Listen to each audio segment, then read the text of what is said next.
Good day everyone. I am Emmanuel Langamen and today I'm going to discuss cybercrime overview. Cybercrime is the use of computer as an instrument to further illegal ends, such as committing fraud, trafficking in child pornography, and intellectual property, stealing identities, or violating privacy. The significance of cybercrime in the modern world connects to the economic impact, privacy and security, national security, social impact, innovation, and technology. Classifications of cybercrimes: attack on individuals, attack on organizations, and attack on governments. Attack on individuals. These crimes directly affect individual victims and often involve identity theft, cyberstalking, harassment, phishing, or unauthorized access to personal data. For example, cyberstalking, harassment or stalking someone through online, often through social media or email. Attack on organizations. This crime targets businesses, non-profits, or other organizations, often with financial motives. Example is denial of service attacks, or DOS. For example, a website is accessed repeatedly and from multiple locations, making it inaccessible to legitimate visitors. Attack on governments. These attacks are usually politically motivated, aiming to disrupt government operations, compromise national security, or cause harm to a country. Example, propaganda and misinformation. Using online platforms to spread misinformation or implement political processes. The impact of cybercrime on society and the economy. Cybercrime can have a significant impact on the economy. It can result in financial losses for individuals, businesses, and governments. Cybercrime can pose a serious threat to national security. Attacks on government and military networks can compromise sensitive information and disrupt operations. Now we move on to types of hacking. Hacking can be categorized into different types: ethical hacking, black hat hacking, gray hat hacking, hacktivism, script kiddies or green hat hacking, blue hat hacking, nation state hacking, red hat hacking, ethical hacking or white hat hacking. Ethical hacking. When the hacker is hired by an organization to test its stuff with simulated social engineering attacks like phishing emails. Hacking use their skills legally to help organizations identify and fix security vulnerabilities. Black hat hacking. Black hat hackers break into systems with malicious intent, often for financial gain, data theft, or to cause disruption. Gray hat hacking. Gray hat hackers fall between ethical and black hat hacking. They often seek vulnerabilities without permission but without the intention to cause harm. Gray hat hacking. A hacker discovers a security vulnerability into a company's website that could allow attackers to steal user data. For example, a hacker discovers a security vulnerability in a company's website that could allow attackers to steal user data. Without permission, the hacker tests it to confirm it. If the hacker reports it to the company, it's gray hat hacking. If the hacker exploits or sells the weaknesses for personal gain, it becomes black hat hacking. Hacktivism. Hacktivism uses hacking as a means of protest or to promote social, political, or ideological causes.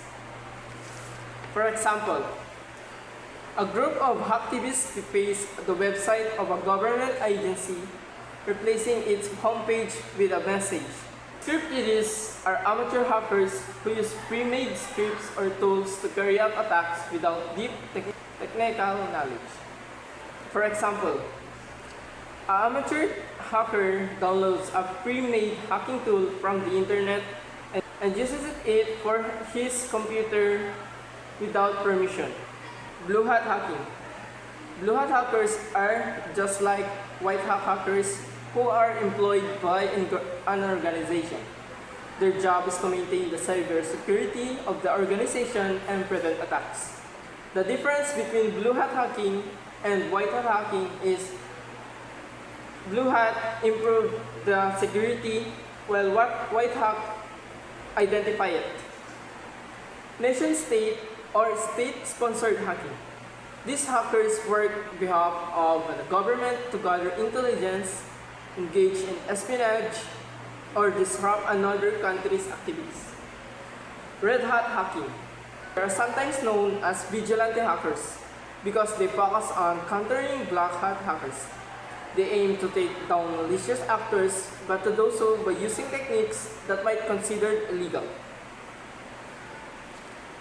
For the next one, techniques used to gain unauthorized access.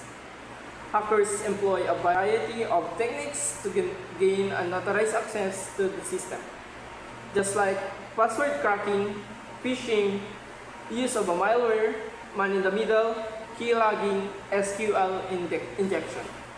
For the password cracking, the hacker uses a precompiled list of commonly used passwords like I love you 143. A hacker runs a script to test each password from the list. For the phishing, a user receives a fake email claiming to be their bank, asking them to log in through a malicious link. Malware like viruses, worms, trojans, ransomware, or spyware. Key logging. A hacker installs malware in the victim's device to record their keystrokes, including passwords. Man in the middle. For example, imagine you're using free Wi-Fi at a coffee shop. The attacker sitting in the same cafe intercepts the connection between your laptop and the website you're visiting. They can steal your login credentials or redirect you to a fake website. Next topic. Consequences of hacking for individuals and organizations. Hacking can have serious consequences for both individuals and organizations. Financial loss, reputation damage, identity theft, psychological and emotional impact. Now, we move on to the types of online fraud. Here are the most common types: credit card fraud, auction and retail fraud, phishing and email fraud, tech support scams, online job scams. For the credit card fraud, unauthorized access to your credit card information and uses it for withdrawal of money. Retail fraud. They use fake online auction sites, stores to sell non-existent products. Phishing and email fraud. Phishing involves tricking people into revealing personal information. Identity theft, when a fraudster steals your personal information and uses it to their advantage. Tech support scams.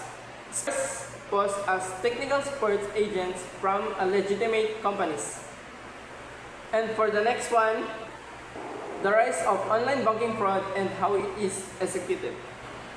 Online banking fraud has surged with the increasing adoption of digital banking driven by advanced technology and expanding cyber criminal techniques. These are the common methods used to execute it. Digital transformation. More people are using online and mobile banking due to the convenience, which increases the opportunities for cybercriminals to exploit vulnerabilities. Sophisticated hacking techniques. Cybercriminals have developed advanced methods to bypass security features such as two-factor authentication and biometric verification. Availability of personal data. large-scale data breaches have provided criminals with vast amount of information, making it easier for them to bypass security. For the last one, legal frameworks and consequences of cyber fraudsters. Pivotal in the legal fight against frauds and scams.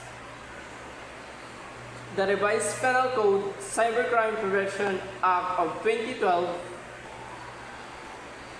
Republic Act number 10175, Act of the Philippines, Republic Act number 7394.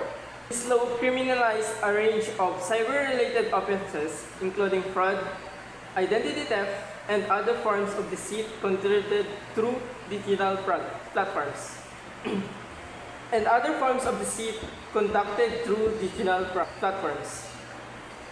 As law, online scams are considered as form of cyber frauds, which carries penalties of imprisonment based on the gravity of the offense, penalizes swindling or estafa, Spanish word for fraud, which encompasses various fraudulent activities, including those committed online. For the Consumer Act of the Philippines, RA 7394, also plays a role in protecting consumers from these activities. It provides a framework of protection for consumers against deceptive, unfair, and unconscionable practices. They are ranging for 6 months to 6 years and or fine up to 2,000 pesos. Address financial scams and fraudulent schemes. Securities and Exchange Commission or SEC, Bangko Sentral ng Pilipinas, BSP. Victims of online scams have several legal remedies available to them in the Philippines. They can file a criminal complaint against the scammer under the Cybercrime Protection Act or the revised Penal Code.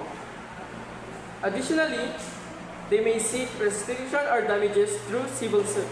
In some cases, if the scam involves a consumer transaction, victims can file a complaint with the TTI.